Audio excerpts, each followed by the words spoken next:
अच्छा, जगन्नाथ जी के विषय में एक बहुत विशेष बात सुनो। श्री जगन्नाथ महाप्रभु को सब प्रिय है, बस एक भाव छोड़ के।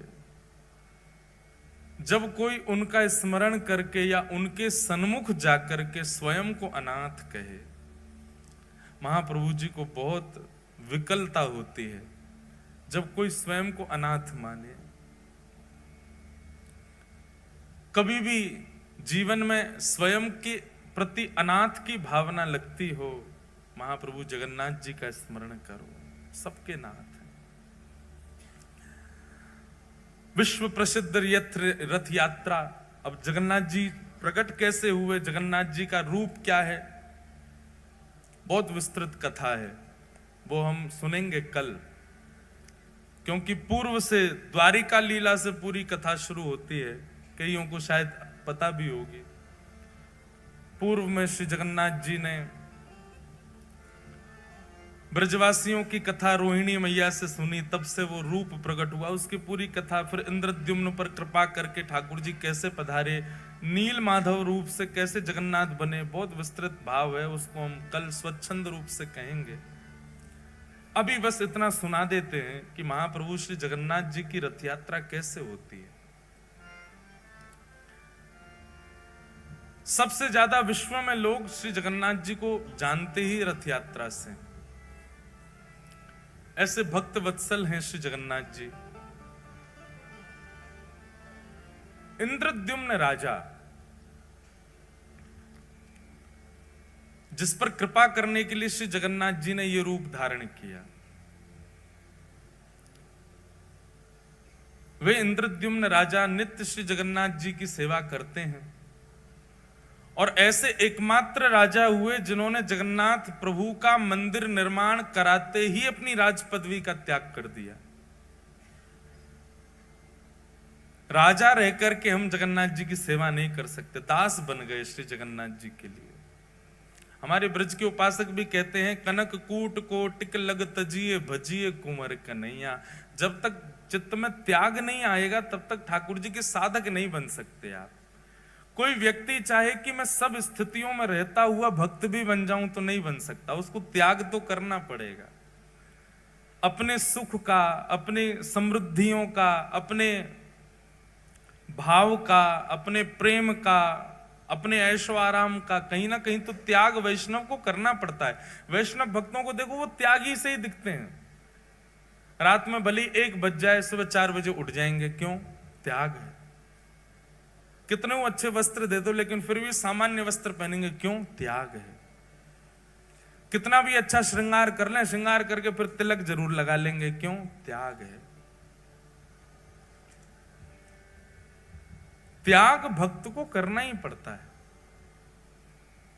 तो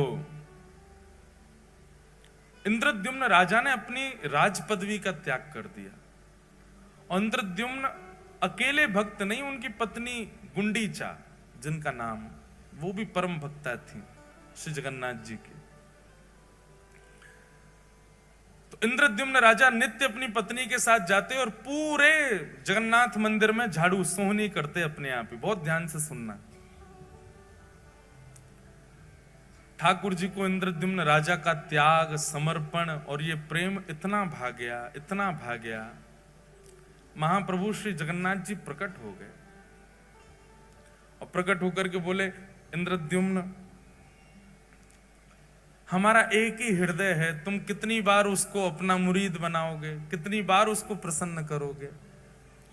व्यक्ति का स्वभाव होता है कि वो एक बार सामने वाले को प्रसन्न कर देता है, सामने वाला प्रसन्न हो जाए तो बस फिर शांत सा रहता है। लेकिन तुम बार बार ऐसी लीला करते हो कि हमको प्रसन्न होना ही पड़ता है। तुमने राज पदवी का त्याग कर दिया, अब तुम अपनी पत्नी सहित पूरे मंदिर की सेवा करते हो, कोई भी कार्य छोटा बड़ा नहीं समझते। पत्नी पुष्पमाला का श्रृंगार बनाती है, नित्य हमको धारण कराती है। हम तुम्हारी सेवा से बहुत प्रसन्न हैं, कुछ वरदान मांग लो। इंद्रद्युम्न राजा कहते हैं, बोले भगवान, जहां साक्षात आप आ गए मेरे पास में और ये सेवा का सौभाग्य मुझे दे रहे हैं, इसके बाद आपसे, आपके द्वारा ये कहना कि कुछ मांग लो, मेरे चित्त में संशय प्रकट कर रहा है कि कहीं आप मुझसे पीछा तो नहीं छुड़ाना चाह रहे। जब आप मिल ही गए हो मुझे तो नाथ और मैं क्या मांगू आपसे। जगन्नाथ प्रभु बोले, नहीं इंद्रद्युम्न, हम बहुत प्रसन्न हैं तुमसे, कुछ मांगो।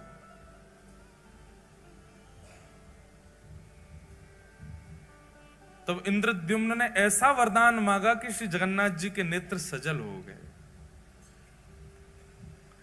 उसने कहा, बोले भगवान, यत्र तत्र, अभी भी मैं जगन्नाथपुरी में जब चलता हूं ना तो लोग बाग कह देते हैं, ओहो वो राजा जा रहा है जिसने जगन्नाथ जी का मंदिर बनवाया। और सत्य माने महाप्रभु, जब कोई कहता है कि मैंने मंदिर बनवाया, उस समय इतनी पीड़ा वेदना होती है कि प्राण त्याग दूं। नाथ बहुत ध्यानपूर्वक सुनिएगा, ऐसे ही नहीं प्रकट हो जाते हैं ठाकुर जी किसी के यहां।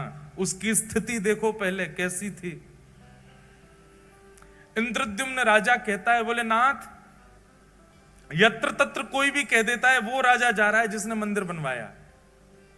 मैं आपसे प्रार्थना करना चाहता हूं, अगर मेरा वंश आगे बढ़ा तो मेरे वंश में आने वाले बालक, मेरे होने वाले उनके भी बालक, पर पौत्र, पर पौत्र, पर पौत्र, और कभी ना कभी कोई ना कोई तो बालक ये कह देगा कि हमारे पूर्वजों ने मंदिर बनवाया। इसलिए आप ऐसी कृपा कीजिए, अनुग्रह कीजिए कि मेरा वंश बढ़े ही ना, कोई ये ना कह दे कभी कि हमारे पूर्वज ने मंदिर बनवाया। मैं आपसे यही वरदान चाहता हूं। उन्होंने वंश ना बढ़े ऐसा नहीं कहा, उन्होंने वरदान में यह मांगा कि कभी कोई ऐसा ना कहने वाला प्रकट हो जो ये कहे कि हमारे पूर्वज ने मंदिर बनवाया। मतलब बगल में पत्नी खड़ी है, गुंडीचा खड़ी है, इसके सामने स्पष्ट कैसे बोल दूं कि मुझे संतान नहीं चाहिए। लेकिन नाथ आप कृपा करके ऐसा अनुग्रह कर दो कि मेरे कुल में, वंश में कोई ये कहने वाला ही पैदा ना हो कि हमारे पूर्वज ने मंदिर बनवाया। इनडायरेक्ट वे में मानो कहना चाह रहे हैं कि कोई वंश आगे बढ़े ही ना, कभी ना कभी कोई तो बोल देगा कि हमारे पूर्वज ने बनाया। महाप्रभु जगन्नाथ जी के नेत्र सजल हो गए। बोले, और कितना त्याग करोगे इंद्रद्युम्न, सब कुछ तो तुमने त्याग दिया, अपनी राज पदवी तक त्याग दी, एक मैत्रानी की तरह तुम्हारी पत्नी और एक झाड़ू लगाने वाले की तुम नित्य पड़े रहते हो हमारे द्वार पे, और कितना, अब तुम वंश भी नहीं चाहते आगे। महाप्रभु जगन्नाथ जी ने इंद्रद्युम्न को हृदय से लगा लिया। तुम्हारे इस प्रेम को, इसको निष्काम प्रेम कहते हैं, जिस प्रेम में इतनी इच्छा भी नहीं है कि कोई ये कह जाए कि इन्होंने मंदिर बनवाया। हम लोगों की स्थिति कैसी, हमारी कथा सुनकर के 4 लोग वैष्णव क्या बन जाएं तो हम दुनिया में ये मेरी कथा से वैष्णव बना है। हमारे मन की भी बात कह रहे हैं। अभी जलंधर में कोई मिलने आए, वो बोले महाराज जी इन्होंने जीवन में कभी कुछ गलत काम छोड़ा नहीं, आपकी कथा सुन के छोड़ दिया। हमने भी 4 से परिचय करा दिया, मैंने देखो ये हमारी कथा से ठीक हो गए, इतनी कथा सुनी फिर भी। ये सबके अंदर आता है, मेरे अंदर भी आ रहा है, आप सबके अंदर भी आ जाता है। तनिक से भाव से हम लोगों के अंदर कितना मान आ जाता है। पर एक बात सदैव याद रखना, ठाकुर जी मान रहित व्यक्ति को ही मिलते हैं जिसमें किंचित मान ना हो। इंद्रद्युम्न ने कहा, मैं अपने वंश की जिम्मेवारी नहीं ले सकता कि कोई ये बात कह जाएगा कि हमारे पूर्वज ने मंदिर बनवाया था, इसलिए नाथ मेरे वंश में कोई ये कहने वाला पैदा ही ना हो। इसका मतलब वंश ही ना बढ़े, मुझको ही बस मेरे बाद ही वंश समाप्त कर दो मेरा। ऐसा मांगने वाला एकमात्र पृथ्वी पर इंद्रद्युम्न राजा हुआ। इंद्रद्युम्न को तो हृदय से लगा लिया, लेकिन बगल में खड़ी हुई गुंडीचा समझ गई। महाप्रभु मेरे पति हो ना हो, आपसे वंश वर्धन ना हो ये मांग रहे हैं। इनकी प्रसन्नता, आपकी प्रसन्नता देख करके मुझे लगता है कि इनका भाव आप समझ गए और आप भी उसमें राजी हैं। पर नाथ मैं एक मां हूं, मेरे अंदर वात्सल्य भाव है, मेरे अंदर करुणा है, मेरे अंदर लाड़ है, प्यार है, स्नेह है, दुलार है, मैं वो किसको अर्पित करूंगी अगर वंश में कोई बालक ना हुआ तो? आपने उनकी इच्छा पूरी कर दी, पर मेरी इच्छा कैसे पूरी होगी? मेरे अंदर तो वात्सल्यता हिलोरे ले रही है, वो कहां जाएगी नाथ? इंद्रद्युम्न की बात सुनकर के तो जगन्नाथ जी के नेत्र सजल हुए, पर गुंडीचा की बात सुनकर के तो जगन्नाथ जी फूट फूट के रोए और हृदय से लगा लिया गुंडीचा को। बोले मैं तुम दोनों की कामना पूरी करूंगा। इंद्रद्युम्न की कामना तो मैं ये पूरी करूंगा कि तुम्हारा वंश ना ही बढ़ेगा, और तुम्हारी कामना मैं ये पूरी करूंगा कि तुम्हारे वात्सल्य का भाजन मैं तुम्हारा लाला बन करके रहूंगा सदा के लिए। आज के बाद इंद्रद्युम्न तुम्हारा स्वामी मैं हूं और गुंडीचा तुम्हारा लाला मैं हूं, तुम्हारा पुत्र हूं। जगन्नाथ जी अंक में भर गए और महाराज वर्णन आता है वाणी जी में कि जैसे जगन्नाथ भगवान ने गुंडीचा को हृदय से लगाया, गुंडी जाके पयोधर से अपने आप ही दुग्ध प्रकट हो गया और जगन्नाथ जी अधर पर धारण करके उसको पीने लगे। उसके बाद गुंडीचा को कभी भी गुंडीचा नहीं कहा, रानी नहीं कहा, ठाकुर जी हमेशा मैया बोलते थे। भगवान श्री कृष्ण की 3 ही मैया हैं पृथ्वी पर, देवकी मैया, यशोदा मैया और गुंडीचा मैया। बोले बस मुझे एक अनुमति देना। क्या? मैं जगन्नाथ हूं, आपने मुझे जगत का नाथ बना दिया, पूरा विश्व मेरे पास आएगा।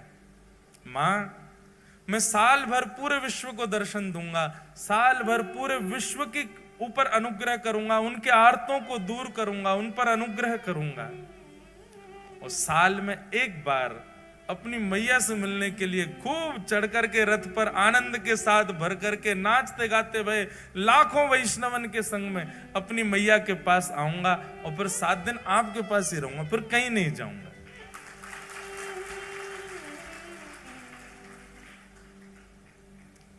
गुंडीचा प्रसन्न हो गई और जगन्नाथ प्रभु को एक बालक की तरह पुचकारने लगी, एक बालक की तरह आशीष देने लगी। जाओ पूरे विश्व का मंगल करो लाला। गुंडीचा वापस अपने भवन में जाकर के रहने लगी। जगन्नाथ भगवान पूरे साल भर दर्शन देते हैं पूरे विश्व को, जगत के स्वामी नाथ बन करके खड़े रहते हैं। लेकिन जैसे ही घड़ी आती है स्नान पूर्णिमा के 15 दिन बाद रथ पर आरूढ़ होकर के अपनी मैया के पास जाने की, जगन्नाथ भगवान नन्हे से बालक जैसे बन जाते हैं। इतना विशाल स्वरूप है ठाकुर जी का, लेकिन ब्रह्म वेदी से उतर करके और महाराज फिर अपने श्री मंदिर से ऐसे उछल उछल करके सब पंडा पुजारियों के कंधा पे ऐसे हाथ धर के उछल उछल करके ठाकुर जी जाते। मैं अपनी मैया से मिलने जा रहा हूं, मैं अपनी मैया के पास जा रहा हूं।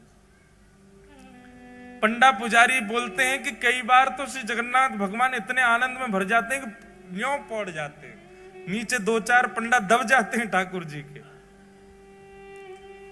ऐसे आनंद में भर जाते, कभी नीचे गिरे कभी पीछे गिरे और ऐसे हिलोरे लेते हुए आहा सालवेग स्तुति करता है जगन्नाथ भगवान की जब वे जाते हैं गुंडीचा के लिए।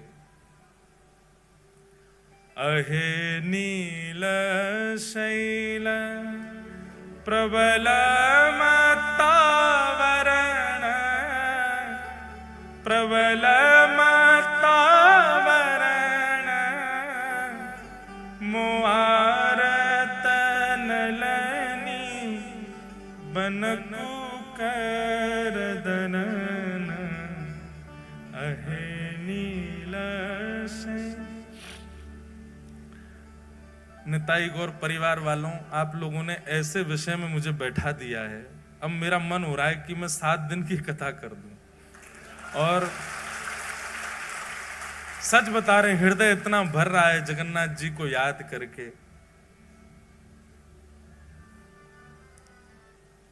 अद्भुत नाथ है। हमको यहाँ कथा पूरी करके सीधे कानपुर जाना है, नहीं तो मैं सीधे जगन्नाथपुरी चला जाता। इतनी याद आ रही है श्री ठाकुर जी की। कहे साल बेग मीन हीन जाति रे मुयवन, कहे साल बेग हीन जाति रे मुयवन, श्रीरंगा चरण तल करिय सबवन, अहे नील शैल प्रबल मतावरण, प्रबल मतावरण, मुआरत नलनी बनकु कर दलन, अहे नील शैल। कथा सुनेंगे हम एक दिन।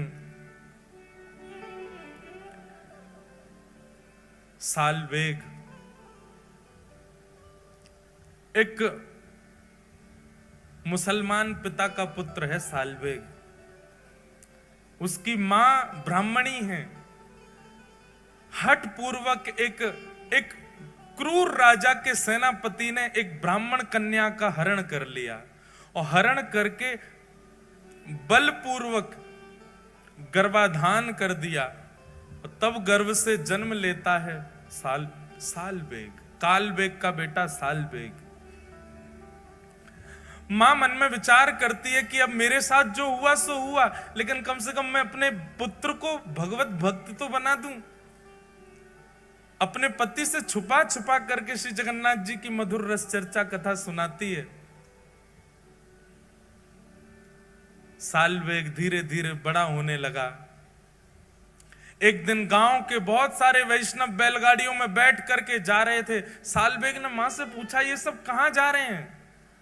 तब मां ने बताया, जिन जगन्नाथ जी की कथा तो सुनता है ना रात्रि में, वही जगन्नाथ रथ में आरूढ़ होकर के अपनी मैया से मिलने जा रहे हैं सालवेग, और उनको अपनी मां तक ले जाने के लिए सब वैष्णव इकट्ठे हो रहे हैं। सालवेग कहता है, मां मुझे भी दर्शन करना है श्री जगन्नाथ जी का। मां कहती है, नहीं बेटा, तू अगर गया तो तेरे पिता कितने क्रूर हैं तू जानता है ना, तुझे मार देंगे, और तू अगर चला भी गया तो शायद लौट के आए तो मैं जीवित नहीं मिलूंगी। तू एक काम करना, यहीं से जगन्नाथ का स्मरण कर ले। तू तो जानता है ना, तूने तो बचपन से सुना है उनका स्वरूप कैसा है। उनके रथ का नाम बता जल्दी। सालवेग कहता है, नंदी घोष। मैया के घर का नाम बता जल्दी। बोले, गुंडीचा। भैया का नाम बता। बोले, बलभद्र भैया। तू सब तो जानता है, तो यहीं बैठ के स्मरण कर लेना उनका। अब तू जाने की अनुमति तुझको नहीं दे सकती मैं। तब सालवेग अपने घर की छत पे ही बैठ गया है और वहीं से ही जगन्नाथ जी की दिशा में खड़े होकर के ये स्तुति गाता है। वो क्या कहता है अपनी स्तुति में? शब्द उड़िया भाषा के हैं पर इतने सुंदर हैं। अरे नीलाचल पर्वत के मतवाले हाथी जगन्नाथ, मैं जानता हूं, मैंने कभी देखा नहीं है, पर मुझे पता है आप मतवाले हाथी की तरह उछल उछल करके उस नीलाचल पर्वत से उतर करके आते हो। लेकिन हाथी का एक स्वभाव होता है कि वो जब भी कमल के वन को देखता है तो कीचड़ में प्रकट हुए कमल को सूंड से पकड़ करके पैरों से रौंद देता है। मुआरत नलनी बनकु कर दलन। हे जगन्नाथ, मेरे हृदय रूपी आर्त के सरोवर में जो दुनिया भर के कमल प्रकट हो गए, जो मुझे आपसे मिलने से रोक रहे हैं, चाहे वो मेरे पिता हो, चाहे वो मेरी जाति हो, इन सब कमलों को अपने हाथ से पकड़ करके रौंद दीजिए ना।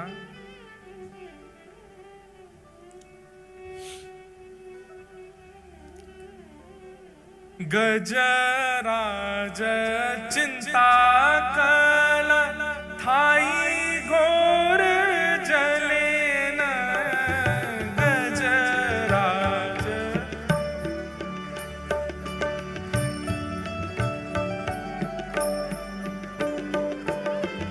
गजराज चिंता कल थाई घोर जलेन गजराज।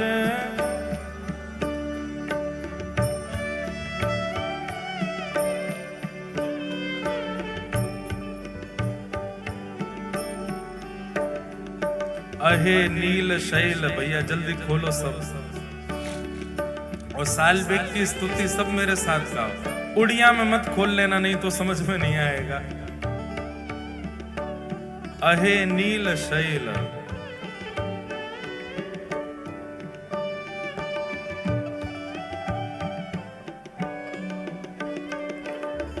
गजराज चिंता कल घोर जलेन गजराज।